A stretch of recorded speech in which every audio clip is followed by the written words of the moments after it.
cut. Wait, that way? Hey, what's up? My name is Johnny. And I'm Vivian. And you're watching The Compass Effect.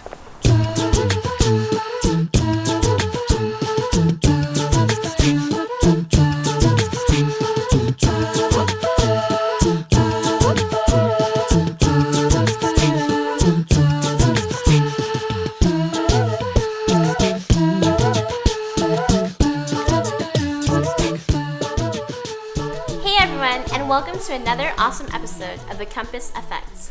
And the magic word for this week is inspiration. How does that saying go? Dreams are what make us who we are?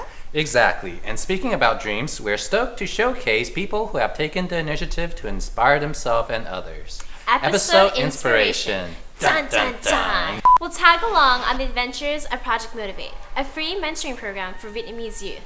And we'll check out a groovy drum circle all about helping people find rhythm in life.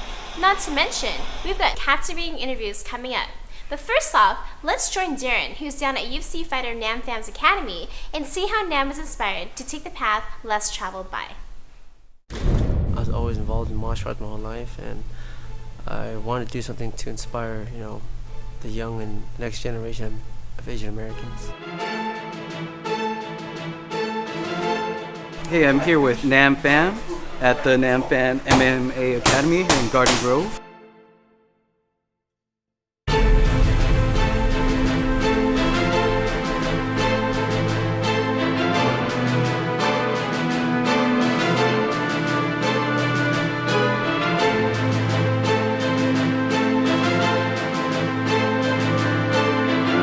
Can you give us a little history of your martial arts background? I started martial arts when I was 8 years old. I started karate, and then I started watching UFC fights in 1993. Started doing jiu-jitsu. High school, I started doing wrestling in high school and wrestling in college. Eventually, I started doing boxing, and then from jiu-jitsu, I started competing in mixed martial art fights, underground, snowball, UFC. I wake up in the morning every day, run, eat breakfast, come to first practice around 10:30.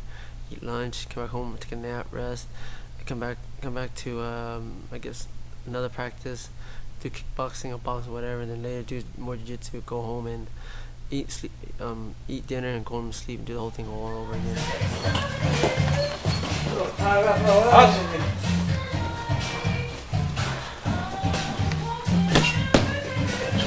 When you first decided to go pro or whatnot, or take this really seriously, how did people around you react to that?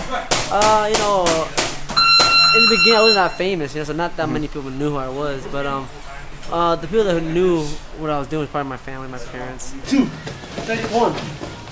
Nice, like that. Coming from an Asian American family,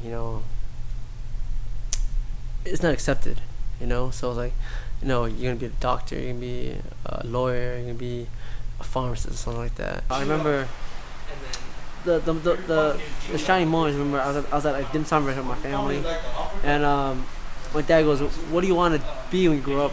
And I told him, "I want to become a fighter." And my dad's like, "No, what the heck are you talking about? You can't be a fighter. It doesn't make no sense." My brother told my dad, he goes, "No, it's just a hobby of his. He's not serious." I got so pissed off. I grabbed the teacup and I slammed it on the table. I said, "No, I'm serious. I'm gonna be a fighter. I'm gonna make it." And my brother and my dad looked at each other like, "Okay, dude, whatever." So did your dad think it was just at first that you weren't serious about it so much? Of course, I was like what, 15 or 16 or something like that early, yeah. Yeah, there's no Asian American fighters, so what the heck are you talking about, dude? Are you stupid? Yeah, how did you finally get them behind you, or when did the support? At first my parents were not so supportive, but eventually when I started winning and started paying for bills, everyone started to become more supportive.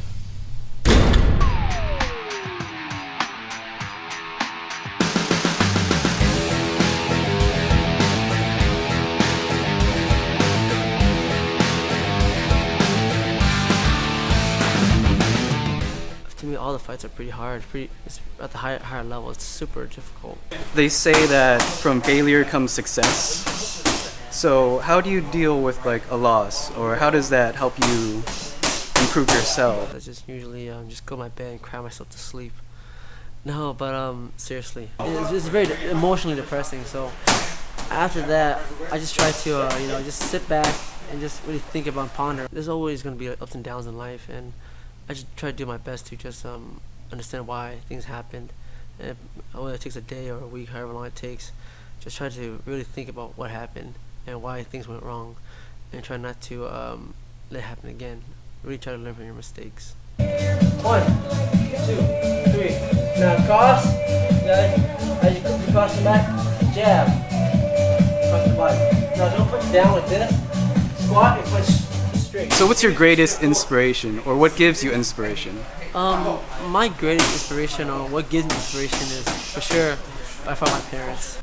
I look at them, I hear the stories from after the war, what they had to go through to get to here. I just think that they had it super hard, and going through all that, coming to America, going through prejudice and racism, and not knowing how to speak English, not read and write, and still being able to raise 3 boys in this country, and still maintaining a pretty successful lifestyle. That's inspirational to me. So all their sacrifices, Yeah. they're allowing you to do pretty much your dream. Yeah, exactly. Yeah. Well, that's pretty epic. You know what else is epic? But, yeah. Sparring.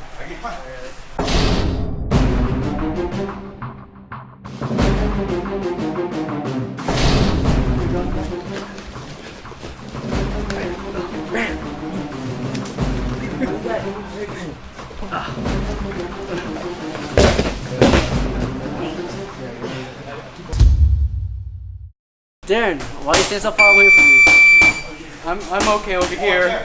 Come over here, man. Come here, buddy. Thank you for watching this inspiring episode of The Compass Effect. Back to you guys. Whoosh! Hey guys, so it's our pleasure to have with us today a person with an amazing name. What was your name? Vivian. There's 2 of us. So tell us a little bit about yourself, Vivian. I'm involved in a couple of different human trafficking programs. I am involved at one that doesn't have a name right now. Currently she's calling it not a program.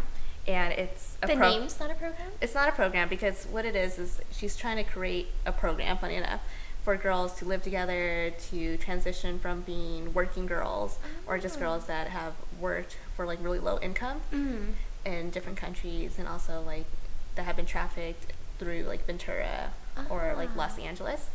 And she's going to try to transition them back into society with jobs and volunteering. Oh, wow. And then I'm also volunteering at Hope Ranch Ministry, which is a program in Eugene. It's another human trafficking program, but it's geared towards more girls that are actually sex trafficked and have been actually sold and been I guess really exploited. And what she's going to do is she's kind of doing a really different approach to things. She wants them to learn how to farm, how to sew, how to knit. So how did you get into this?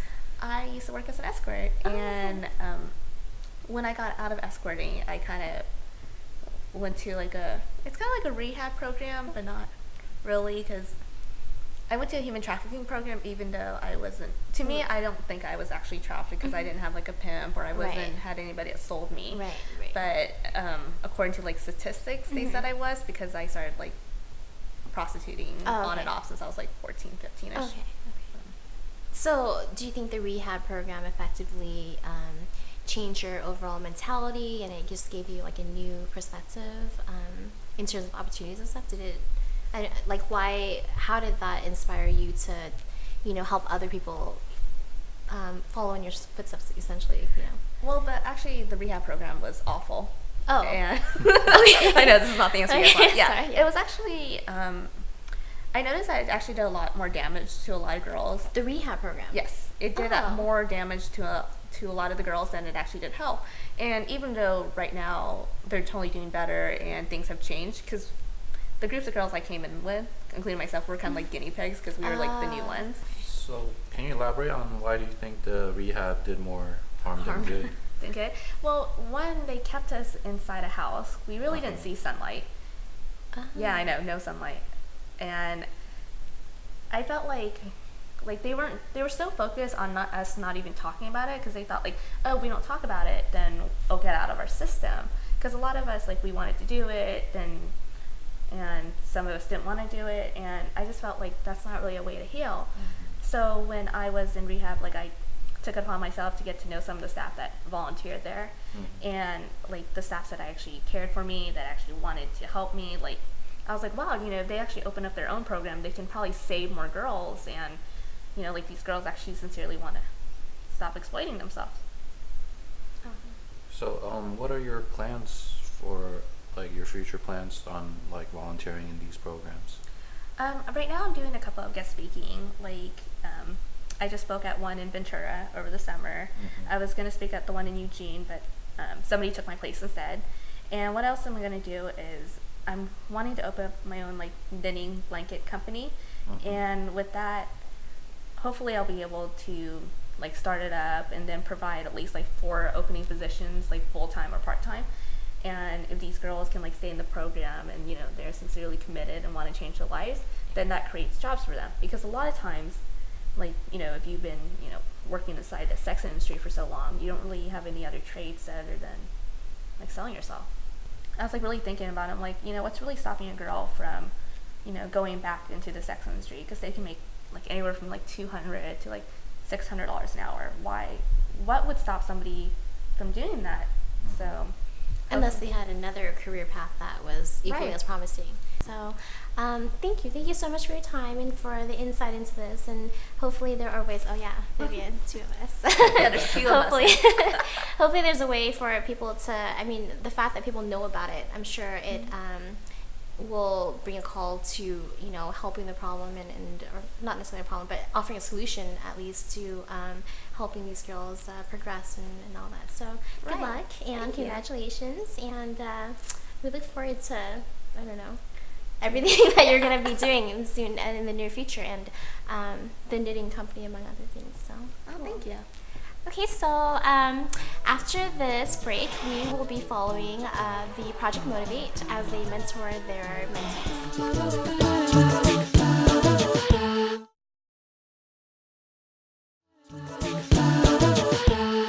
Welcome back. Up next is a day in the life of Project Motivate. Hi, I'm Karina. I'm the program director for Project Motivate.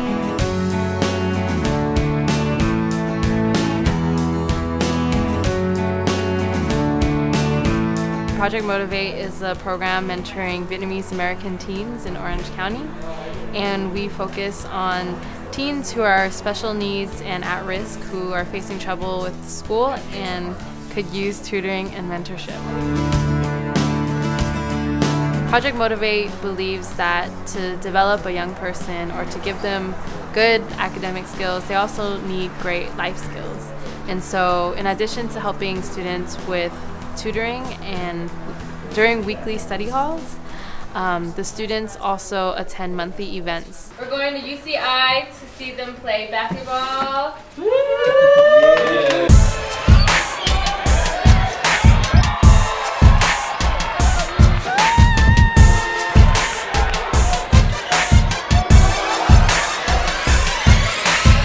Jennifer helped me with English with my writing, and she also helped me with Spanish to learn the vocabulary in Spanish. The first thing I didn't know about Dawn too was that she was born in Vietnam, so her English is actually really good, and if you talk to her, like, you wouldn't be able to notice, but she's actually only been in the US for like about 3 years, and so it's really impressive, like, what she's been doing and doing an extracurricular and studying and getting really good grades, and so just that is, like, very inspiring for me. How are you today? Pretty happy. I carried for my team again. Only he understands. Video game What does that references, mean? Sorry. It means that I was winning for everybody. Like in the sports team, that one person who does all the job for everybody and wins for the team while everyone else doesn't do anything. Next person. I'm cold. Very cold. The first time I joined Project Motivate was for its summer camp, and the summer camp happens every year, and it's a way for all of the new mentees and the mentors to get to know each other through team building activities and just being outdoors. And one of the things that Project Motivate does that is really special is every year the parents are asked to write a letter for their child before summer camp, and in the letter they're asked to write about some things that they think are nice about their child, things they're proud of, a message they might want to convey to their child that they haven't yet. And so one of the mentees, his parent wrote his letter in Vietnamese. So I sat down with him and I got to read his letter with him. And the great thing about sitting down and reading this letter with the mentee was that he never knew that his parents felt that way about him. His parents said, you know, we're very proud of you. We want you to do well in school. We've seen you improve a lot. And I remember finishing that letter with him, and he just sat there very, very still. And I was surprised because the student normally is just, he's very quiet and he doesn't really express himself much. But that day I really felt like he was taking in a lot of the information in the letter, and he was very touched by it. And it was the first moment that I felt that Project Motivate was a really, really special place.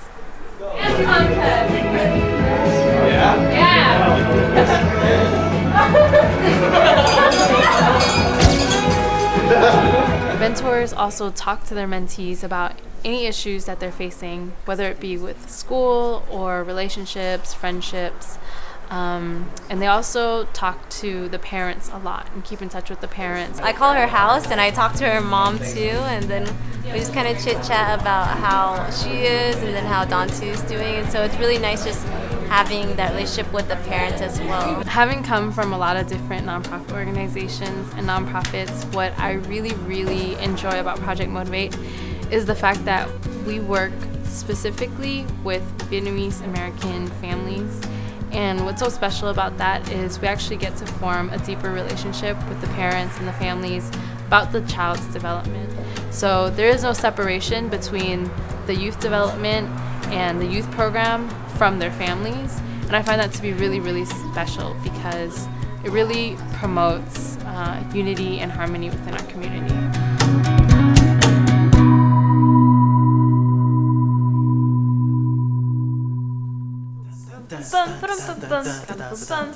Oh, hey.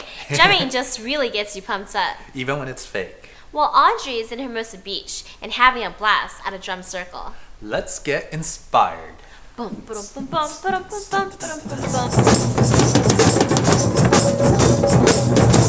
It's a really beautiful day in Hermosa Beach, and there's so many events that happens every month. Today, there's a Free to Be Me drum circle. Let's go check it out.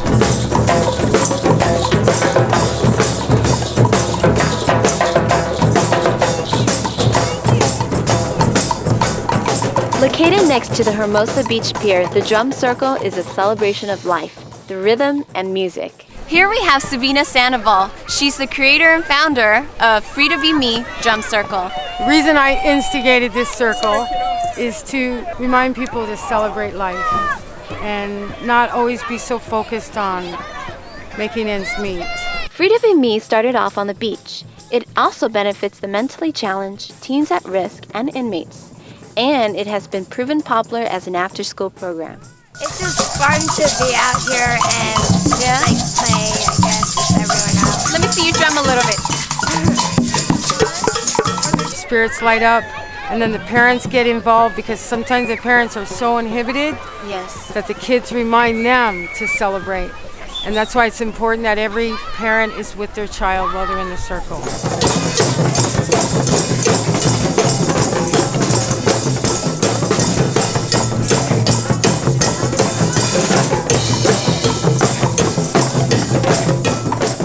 What once was a 7-drum inventory has now grown into over 400 drums. That's a whole lot of drums to haul.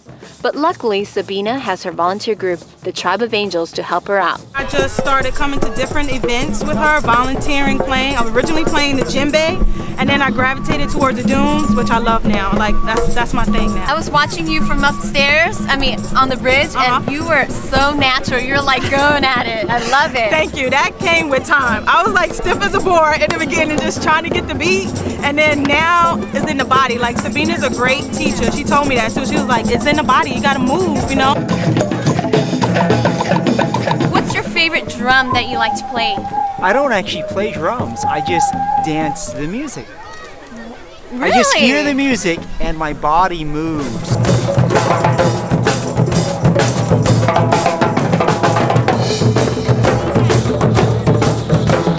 As I discovered early on, drumming was downright addicting, and for good reason. We heard the heartbeat for 9 months, and I think we yearn to hear it again through the drum. So we all have the rhythm. It's called pocket, and you're either in or you're out. It's like keeping the car in the lane, and that's what I'm about, the director, to keep the car in the lane, the pocket. So if you're lying or cheating, you're out of pocket. If you're helping others and you're honest with good integrity, you're in pocket. So rhythm has everything to do with your life. It's not as easy as it looks, but it's pretty fun. You just have to listen to the rhythm and follow it, okay?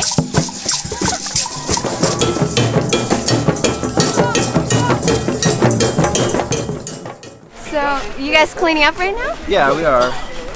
What's the process? The people that we cater to the drum, we just ask them to help us out. Just take all the drums to Sabina's bus and just help And you out. guys put on the caps? Yeah, these caps are to protect the hide. The drum is a very sacred instrument. They actually contain the soul. Yeah. They contain the soul of the drum. Yes. They don't let the soul out. What do you guys mean by the soul? I was just totally kidding. Okay, so the whole soul thing was a joke, but each drum definitely has gone through its own journey. They're made out of rawhide in a tree. And then to top it off, we get an artist to put their magic on the drums. So it becomes a big circle of giving from the animal that goes on the drum, from the tree that was cut, to the artist that paints it, to the drum maker that puts the rawhide on it, and then the person who gets to play it. Many of Sabina's tribe of angels commit most weekends to volunteering. To them, the drum circle is more than just making music. It's about healing and getting people outside of their normal heads. You know, everyone thinks about bills, relationships, families, friends, careers, but this is really just kind of gets them out of that and just teaches them how to live in the moment. It's really nice to like just do things for nothing, you know, just to do it because it's what, you know, look how many kids came up and played, and look how many families had a really good time, you know? So that's a really wonderful thing to be a part of. Many volunteers are accomplished musicians in their own right, such as drummer Matt Olofsson. How did you hear about Free to Be Me Drum Circle? I don't know how we found out, but 2008. 2008 they had a surf festival, and I went in and jammed, and we rocked it, and then ever since then we've been working together. Here's how it happened. I said, Matt, can you do a roll and come back on the one on the right time? And I was like, let me get back to you. He said, absolutely. And I said that if you can't, Matt, you're going to be embarrassed by all these other drummers that are heavy hitters. It's like, no problem. He meets me at the Huntington Beach Pier for the U.S. Open of Surfing, which is one of the biggest events in Huntington Beach. He gets in, we start rocking, and he just laid it out, and we've been together ever since. Wow. It's a happy marriage. That's beautiful. This will not end in a divorce, I'll tell you that.